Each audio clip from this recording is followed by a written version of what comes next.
পুচকু গোপালের পুচকু সাজ। এইগুলো খুলবো বন্ধুরা। দেখো এই গোপালটাকে না আমার ভাই কিন্তু কুড়িয়ে পেয়েছিল। তো তোমাদের খুলে আমি নতুন ড্রেস এনেছি গোপালের জন্য। কি কি এনেছি তোমাদেরকে সবাইকে দেখাচ্ছি। অনেক কিছু ড্রেস এনেছি। গোপালটাকে এবার সাজাবো। দেখো এটা নিয়ে আসা হয়েছে আমাদের গোপু সোনার জন্য। আর কি কি নিয়ে এসেছি,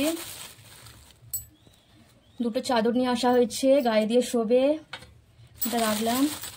দেখো গোপুর জন্য হচ্ছে লেপ মানে আর হচ্ছে বালিশ, দুটো বালিশ আছে।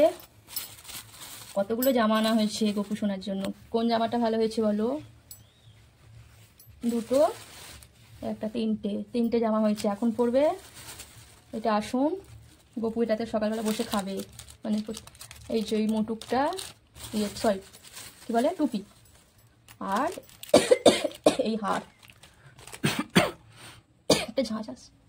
চলো তোমাদেরকে পরে দেখাচ্ছি কোন ড্রেসটা পরাবো। হলদেটা পরা, হলদেটা ওইটা নয়, ও হলদে ওটাই আছে না, তার ওটাই পরাতে হবে। ঠান্ডা ঠান্ডা যখন পড়ে, গরম পড়লে আবার সিটিটা পড়ে যাবে। তো গোপুকে আমাদের কিভাবে পরাবো জানি না। গোপুটাকে তো দেখতেই পাচ্ছ, এই গোপালটাকে আমার ভাই পেয়েছিল।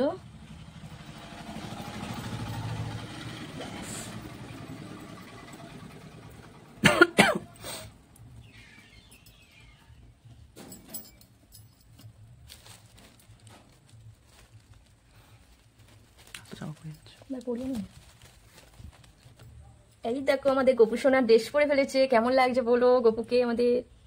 গোপুকে ড্রেস করিয়েছি। দেখো গোপুকে পুরো সাজাবো। সাজিয়ে এখন আপাতত এই গৌরিটা রাখছি, মানে সিংহাসনটায় কাটে আর কি, এইগুলো তুলে রাখছি। আর এই ড্রেসটা তো কেচে দেওয়া হবে।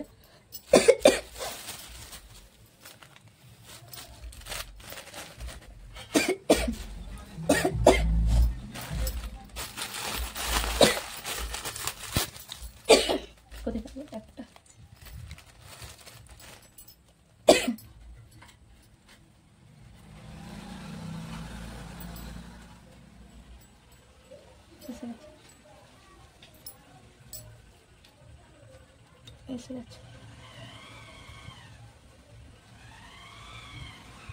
দেখো গোপুকে কেমন লাগছে।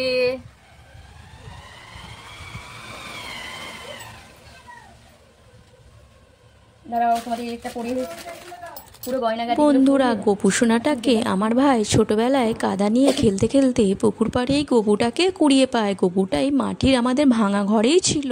তো আমাদের সমস্ত ঠাকুর ওখানেই ছিল, আমরাও ওখানে ছিলাম। ঘরগুলো তো এখন পুরো ভেঙেই গেছে, তবুও আমরা ওই মাটির ভাঙা ঘরেই থাকি, মানে আমার বাপের বাড়ির কথা বলছি। আর আমাদের এখন ভাই কাজে গিয়ে দুটো ঘর করেছে, ঘরগুলো এখনও কিছুই কমপ্লিট হয়নি। কমপ্লিট করতে এখন কবে হবে তা জানি না। গপুর আশীর্বাদে, ঠাকুরের আশীর্বাদে আমার ভাই যেন তাড়াতাড়ি করতে পারে, সেটাই আমি প্রে করি ঠাকুরকে। তো আমি আসার সময় এই গপু সোনার জন্য এই ড্রেস, সিংহাসন সব নিয়ে এসেছি, যাতে গপু ভালোভাবে থাকতে পারে। কেমন হয়েছে তোমরা বলো।